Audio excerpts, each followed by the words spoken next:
که میخواهد در مسیر زیبایی و کمال باشه، انسانی که میخواهد به تعالی برسه، انسانی که میخواهد صاحب اثر باشه، تاثیرگذار باشه، انسانی که میخواهد رهبر باشه، انسانی که میخواهد بر دیگران سمت سوی خوب داده باشه، او از خود سوالای خوب پرسان میکنه.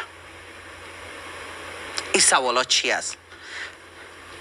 سوالات دوستای عزیز است که اول ما باید هدف زندگی خود بفهمیم. ما زیاد ما نمیفهمیم که از کجا آمدیم، چی میخواهیم، چی باید بکنیم، کجا میریم. این سوالای اساسی زندگی است. سوال اول ما این می باشه ما از خود امروز بپرسیم من از کجا آمده ام. این سوال اول بر خود جواب بدیم که ما از کجا آمدیم، برای چی آمدیم، یعنی چرا آمدیم، ما چی میکنیم، ماموریت ما چیز در زندگی. این بسیار سوال مهم است. هیچ ما انتخاب نشیم به زندگی نبیم. شما میفهمین که وقتی ما شکل میگرفت، نطفه ما در بطن مادر شکل میگرفت، از 20 میلیون تا 200 میلیون امکان بود که ما نباشیم یک انسان دیگه باشه. اما چرا ما انتخاب شدیم؟ ماموریت ما در این زندگی چی است؟ این ما از خود سوال نکردیم، هنوز جواب ندادیم.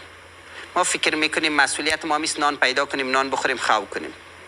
اگر پیسه دارم شدیم بریم یگام چکر و عیاشی. نه، ماموریت ما در زندگی چیست؟ و مخصوصا ما و شما که مسلمان هستیم، زندگی ما خود هدفمند است. ما چی میکنیم؟ این سوال باید جواب بدیم. سوم، کجا میریم؟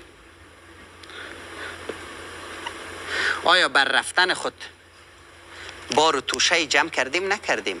هر کس به مسافرتی که میره یک چیزی که خود میگیره. حداقل دکون زوی شادگل یادتان مانده مادرش برش یک چند تا تخم، کمی گندمی بریان شده، کمی مغز بادام اینا داده بود که برو درا گوش نمیشی بخوری. ما یا همون توشه را گرفتیم به جایی که میخواییم بریم؟ اگه نگرفتی از امروز وقتش است که تو اونجا بری استاده شی بگه چی آوردی؟ ما بپینیم چی نی.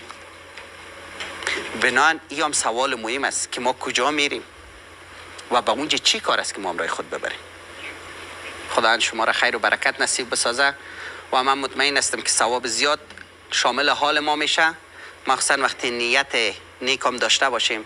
من خواهشم از شما است که ناگاهانه به طرف برنامه نبیاین. خب آگاهانه، حتی کل هفته خوب است فکر کنین.